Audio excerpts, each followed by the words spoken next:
So welcome to today's live stream, and I'm really excited to talk about the biology of personality.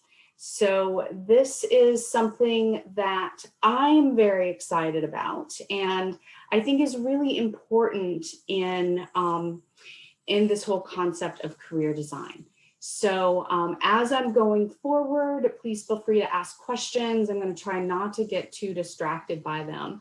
But really, I want to give you some tools and some information to help you figure out what is going to be a really good strategy for your career design and making really good career decisions for yourself.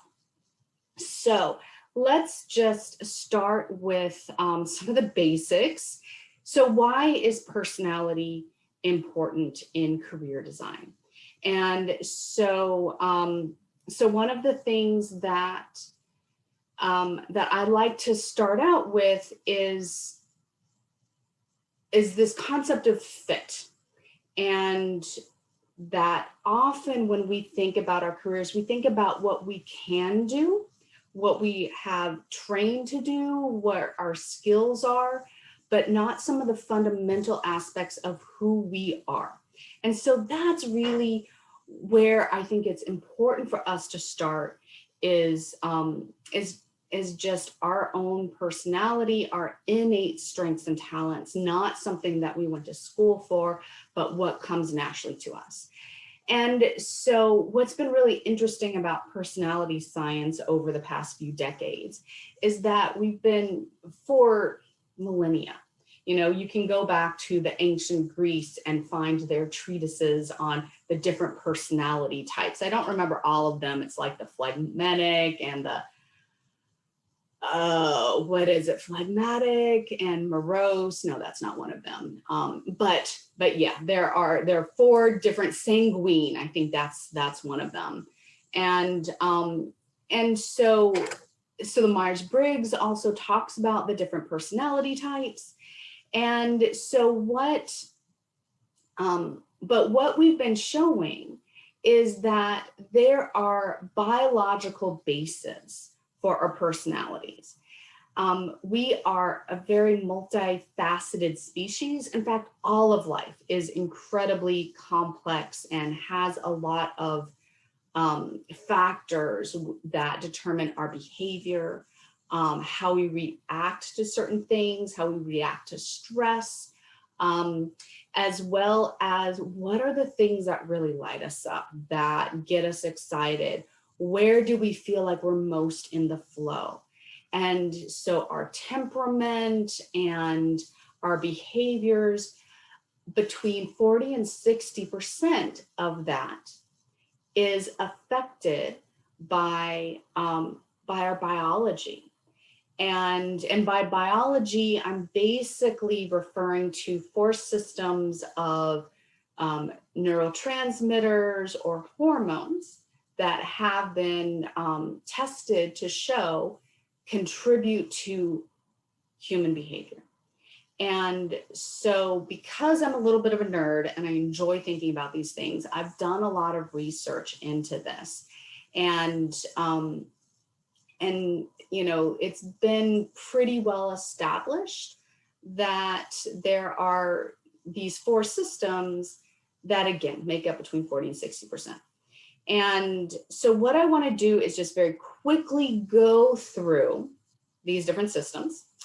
And I want to talk about how you can use that in your career decision making and how my career design studio can help make this whole process a whole lot easier. So one of the first biological components that affect our personality is serotonin.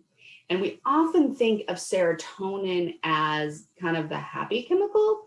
And because serotonin uptake or inhibitors, there's different kinds of medication that are used to treat depression that are very focused in on serotonin. And so when we think of that, we think of happiness and bliss. However, that is not really what serotonin does. Serotonin is a facilitator of a lot of other things that are happening in our being, in our system. And as far as its impact on personality, it really is more about creating structure that provides safety for the community. So I think of this as kind of the pillar of society. These are the people that make sure that communities are strong and sustainable. They create a lot of the traditions of a community or of a society. So they tend to be involved in churches and schools and education, and they tend to be detail oriented and organized. They tend to be very personable and, again, community oriented, and just yeah, I think those are the main affects of serotonin. And so a lot of times they're going to be most effective in situations and organizations that require a lot of structure and the maintenance of that kind of structure. So that's one complete, that's one of the 4 biological systems. The next one is basically related to the neurotransmitter dopamine. And dopamine is often thought of kind of it's a feel-good neurotransmitter, and is actually pretty directly related to some addictive behaviors and personalities. So we'll talk about the dopamine rush, like when you win something, like you win a bunch of money, and so there a lot of times people who are have highly addictive personalities are very low in dopamine, and so that's why they need to do things that are bigger and bigger and bigger to get the same effect. Okay, so that's the psychology of dopamine. The personality traits related to that are actually much less stigmatized. It's just kind of novelty seeking. So I call the personality traits related to dopamine the adventurer. So they are the ones that are always, they love variety. They love trying new things. They're the people who are going to be traveling to new countries, and often risk is a part of it. These are the people that might go like skydiving and mountain climbing and those kinds of things. But it really more is novelty and variety. And so one thing before we go on, I just want to say that these 4 systems, and you'll understand why I'm talking about that in a minute, but these 4 systems are found in everybody to a greater and lesser degree. So, so everybody has dopamine in their system. They have the neurotransmitters for it. They have the neurochemicals. I don't understand all the neuroscience, but we've got those pathways. They just are stronger in some people than they are in others. And what is interesting actually is that I do work with clients who are both strong in the pillar and strong in the adventurer.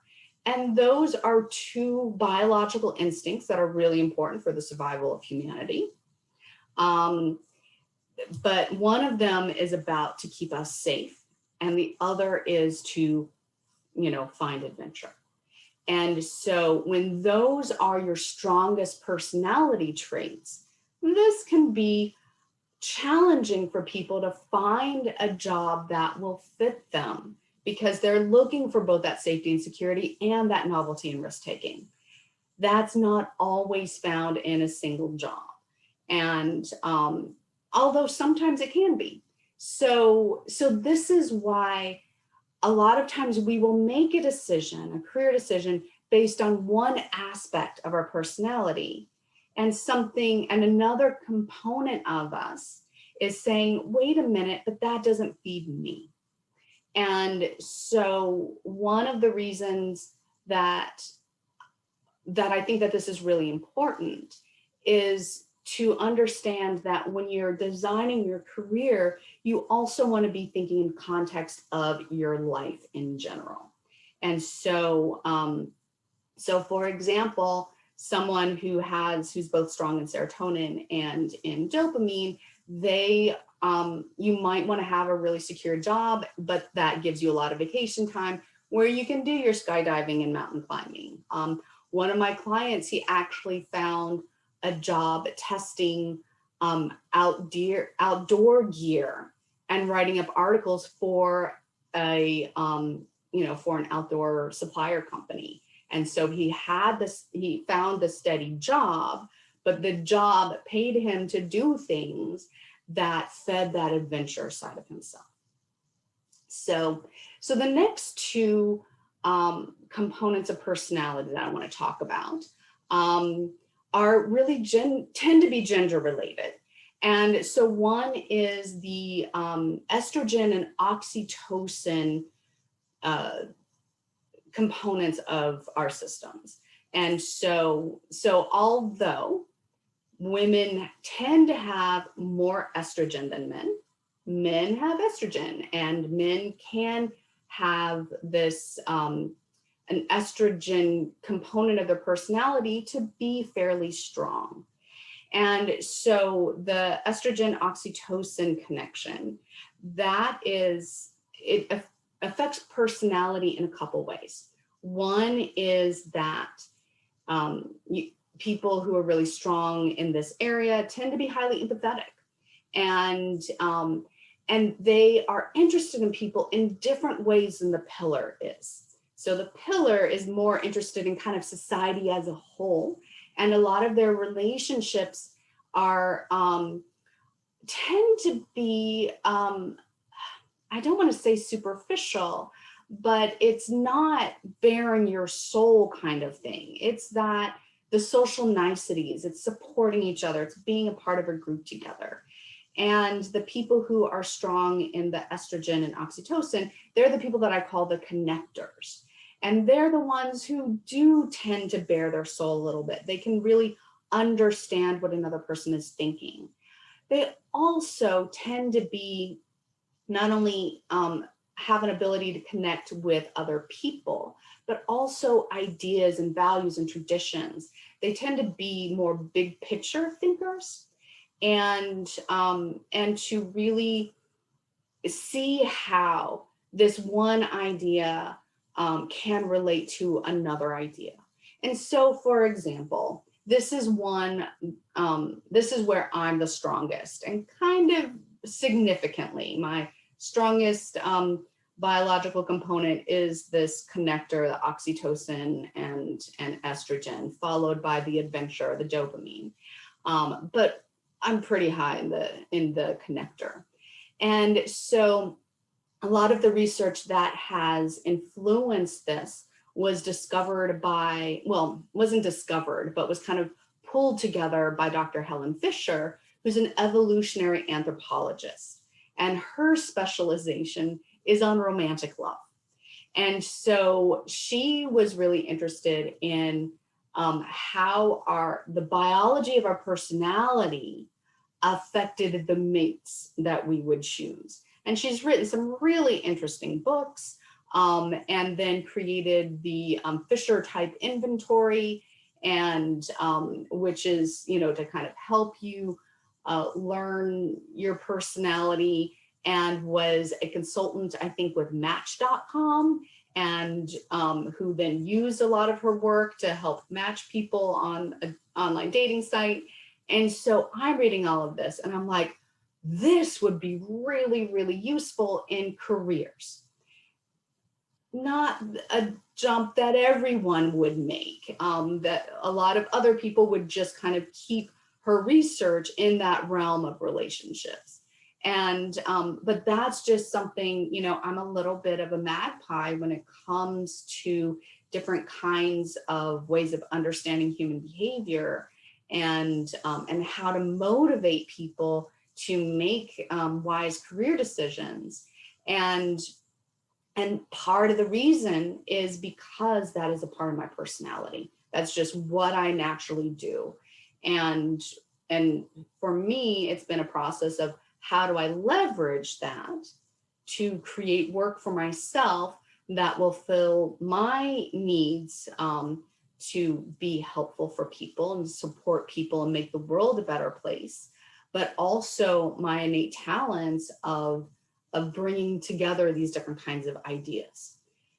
So just to, give you a little bit of insight on how understanding your personality can set you up for career success. So if we're talking about one biological system being estrogen, makes sense that the other biological system around personalities would be testosterone. And so again, women, we make testosterone in our bodies, just like men make estrogen.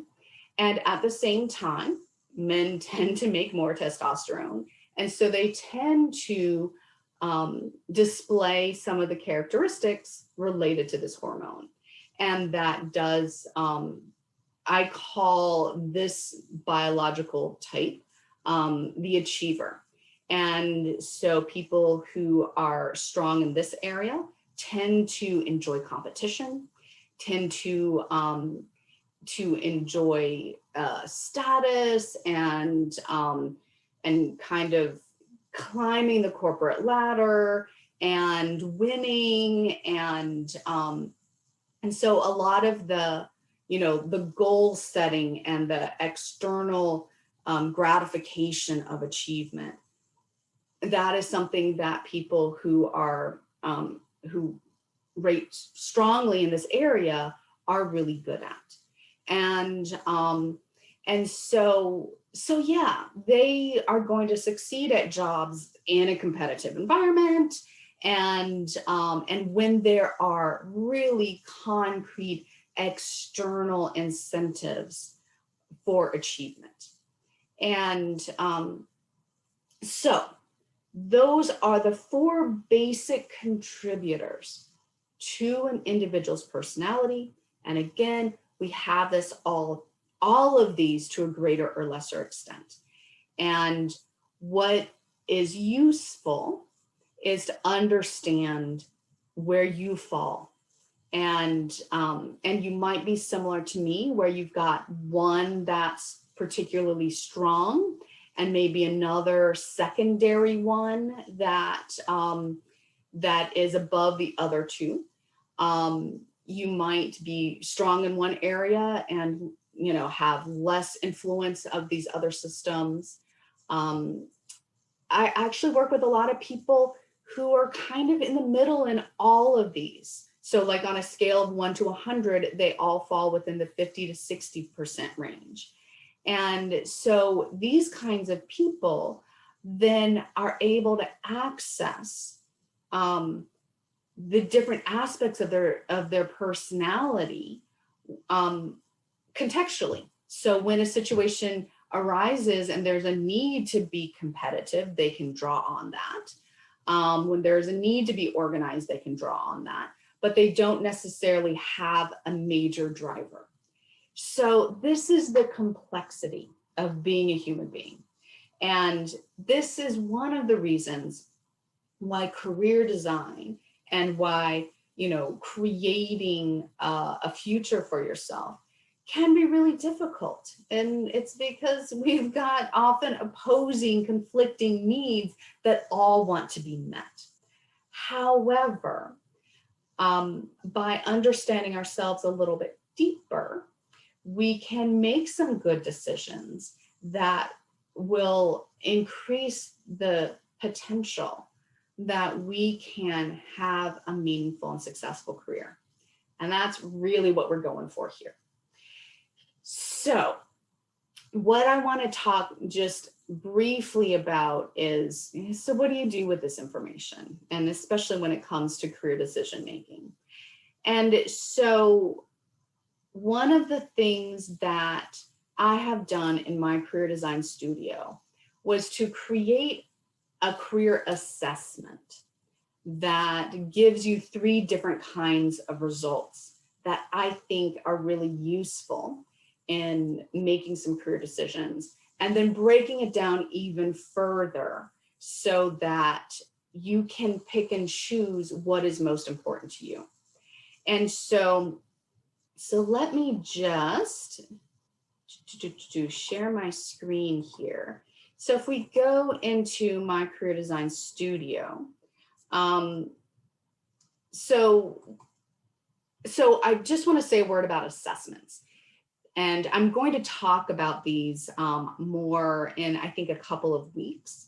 And so just to, give you more of the ins and outs of why should you take a career assessment? What are they good for and what are they not? And so I don't think any career assessment can tell you what kind of job you should do. I think it's most useful when it gives you information about yourself and then helps you to connect those dots to different kinds of careers. So they can be frustrating to take because career assessments force you into certain kinds of boxes, and you might be saying, well, in some circumstances I do this, some circumstances I do that. But if you know that the purpose is not to put you in a box and say this is who you are, but to give you some more ideas of self-understanding, then hopefully that makes the process of doing the assessments a little bit easier. You just mark them off with the best you can. And so here's the career assessment, and it basically, do you agree or do you not agree with some of these statements? And it doesn't obviously give you an option to say, sometimes I agree and sometimes I disagree. That's the reason why. But when we go into personality results, so you can see for me, and I think I took this assessment, honestly, and but on a scale of 1 to 100%, I'm around 92% in the connector area.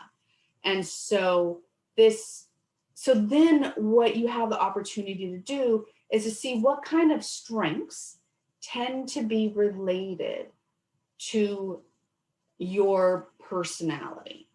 And so you can tell that here are the work-related strengths that connectors tend to relate to. And for me, all of these are relevant. If you've got, only 85% or 80%, then some of these might not be quite as relevant to you. And so you just mark the ones that are. And then again, work-related challenges, but also our biology does tend to predispose us to being better at some things than others.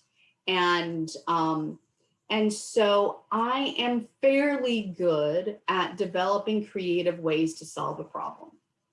So that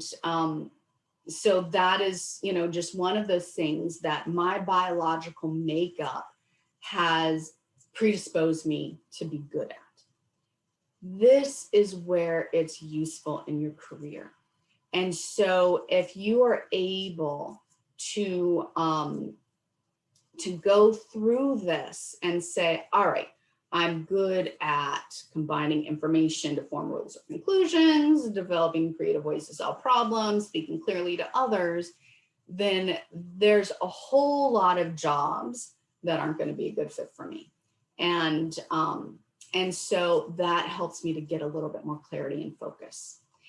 And same with skills. Now, skills are things that you can develop, but again, our biology predisposes us to do some things better than others. And because we're complex beings, there's nothing that's going to be true for everybody. Someone who has the same exact score as me in these results might be completely different in their skill set. And that's why I give you so many different ways of looking at yourself. And sometimes it might feel a little repetitive and tedious, but it really is to capture who you really are and what is important to you. And so So basically, I just wanted to give you a little bit more information about personality and about how and to get you thinking about how your drives affect how you interact with others, affect the kind of career that you're going to succeed at, and to give you some ideas that you might not have thought about before of the kind of work that you would enjoy doing. So yeah, that is our live stream for today, and I hope that that was helpful.